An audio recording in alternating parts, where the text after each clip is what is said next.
Sir, ఈ probiotics అనేవి మన హ్మ్. శరీరంలో ఉంటున్నాయి గదా! అవును. సాధ్యమైనంత వరకు మన శరీరం ఏం చేస్తంటే, ఏది ఉన్నా గాని దాని మీద అటాక్ చేసి రైట్. రైట్. చంపట్లేదు ఫస్ట్ పాయింట్ రైట్. ఒకటి. ఇవి గూడా మన కడుపులో హ్మ్. ఉంటున్నాయి, మన బాడీ మీద ఉంటున్నా గాని మనకెందుకు హాని తలపెట్టట్లేదు? హ్మ్. హ్మ్. హ్మ్. మెయిన్‌గా మీరడిగిన క్వెషన్ ఏంటంటే, వైరస్సు, హ్మ్. బాక్టీరియా అంటున్నాం, ఫంగస్ అంటున్నాము, ఆల్గే అంటున్నాము. ఇదంతా మనకు నార్మల్‌గా డిసీజ్ ప్రొడ్యూస్ అవును. చేస్తది. హ్మ్. ఎప్పుడైతే ఇది డిసీజ్ ప్రొడ్యూస్ చేస్తదో, మన ఇమ్యూనిటీ అనేది దాన్ని చంపేయాలి. ఓకే. రైట్? అలా జరగకుండా ఈ పర్టిక్యులర్ కేస్‌లో ఎందుకు మ్యూచువల్ బెనిఫిట్ ఒస్తుంది హ్మ్. అనేది చాలా ఇంపార్టెంట్ హ్మ్. క్వెషన్ అన్నమాట.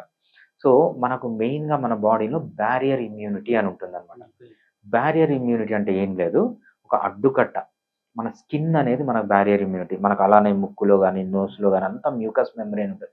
దీనివల్ల ఏంటంటే ఇవి బయటనే ఉంటాయి గానీ, బయటనే ఉండి ప్రొడ్యూస్ చేస్తాయి. మన లోపలికి ఎళ్ళవన్నమాట. ఇదంతా వేరే ప్లేసుల్లో. బట్ ఎప్పుడైతే ఇంపార్టెంట్ పార్ట్ మన గట్, హ్మ్. గట్ అనేది మన గట్టులోనే ఎక్కువుంటాయన్నమాట. హ్మ్. ఈ గట్‌కి ఏం ప్రొటెక్టివ్ మెకానిజమ్స్ ఉన్నాయి. సో, ఇవి డిసీజ్ కాజ్ చేయకుండా అవిచ్చే డిసీజ్‌ని మనం తీసుకోకుండా, అవిచ్చే బెనిఫిట్స్‌ని మాత్రమే తీసుకున్నాము. ఎలా అంటే ఇంపార్టెంట్ పార్ట్ ఉందన్నమాట. సో, మన గట్ అంటాం గదా!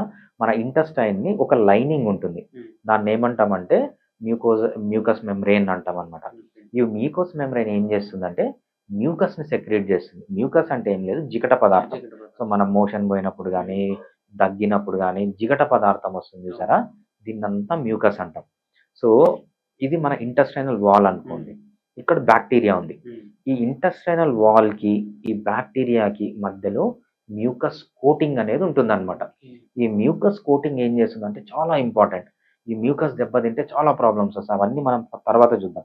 ఈ మ్యూకస్ కోటింగ్ ఏదైతే ఉందో, ఆ మ్యూకస్ కోటింగ్ ఏం చేస్తుందంటే, ఈ బాక్టీరియాని రిలీజ్ చేసిన గుడ్ ప్రొడక్ట్స్ ఈ మ్యూకస్‌లోంచి డిఫ్యూజ్ అయ్యి మన గట్‌లోకెళ్ళిపోతాయి. హ్మ్. కానీ బాక్టీరియాని రానియదు.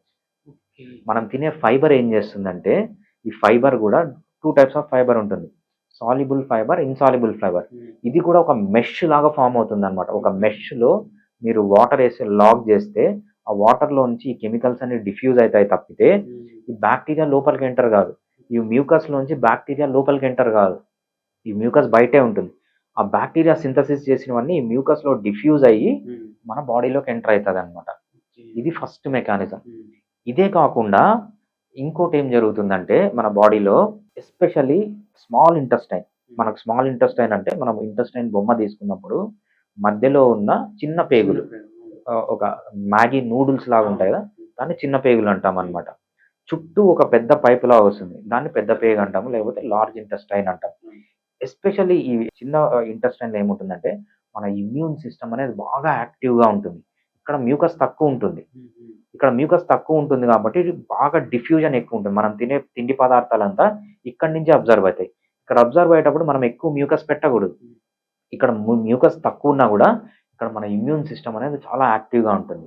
ఏ డిసీజ్ కాజింగ్ మైక్రో ఆర్గానిజం వచ్చినా చంపేస్తది దాన్ని. హుహు. సో, ఇక్కడ మన ఇమ్యూన్ సిస్టమ్ బాగుంటది స్మాల్ ఇంటెస్టైన్‌లో. మన లార్జ్ ఇంటెస్టైన్‌లో ఏముంటుందంటే మ్యూకస్ అనేది థిక్‌గా ఉంటుందన్నమాట. సో, ఈ రెండిటి కాంబినేషన్ వల్ల ఇవి డిసీజ్ కాజింగ్ మైక్రో ఆర్గానిజమ్స్ ఉన్న దాంట్లోంచి మంచి మాత్రమే తీసుకుంటాం. చెడు తీసుకోమన్నమాట. సో, బేసిక్‌గా స్కిన్ పైన వేరే ప్లేసెస్‌లో అయితే బ్యారియర్ ఇమ్యూనిటీ, మన స్మాల్ ఇంటెస్టైన్‌లో అయితే మంచి యాక్టివ్ ఇమ్యూన్ సిస్టమ్, మన లార్జ్ ఇంటెస్టైన్‌లో మోస్ట్‌లీ మ్యూకస్. ఇవన్నీ మనల్ని మంచిని తీసుకొని చెడుని వదిలేయడానికి ప్రొటెక్టివ్ మెకానిజమ్స్ అన్నమాట. ఇంకోటేంటంటే ఈ మైక్రో ఆర్గానిజమ్స్ వచ్చినప్పుడు అవి మంచి పదార్థాలే గాకుండా కొన్ని చెడు పదార్థాలు గూడా రిలీజ్ జేస్తాయి. ఓకే. ఈ చెడు పదార్థాలు ఏమైందంటే మన బ్లడ్‌లోకి ఎంటర్ అవుతాయి. హ్మ్. ఈ చెడు పదార్థాలని మన బ్లడ్‌లోంచి బయటికి తీసేది 2 స్ట్రక్చర్స్ ఉంటాయి. హ్మ్. ఒకటి కిడ్నీస్. హ్మ్. కిడ్నీస్ ఏం చేస్తాయంటే చెడు పదార్థాలను బ్లడ్‌లోంచి తీసేసి మన యూరిన్ ద్వారా బయటికి పంపించేస్తాయి. ఓకే. లివర్ గూడా ఏం చేస్తుందంటే చెడు పదార్థాలను తీసేసి మన మోషన్ ద్వారా బయటికి పంపించేస్తుంది. సో, ఇవన్నీ మనకు ఉన్న ప్రొటెక్టివ్ మెకానిజమ్స్.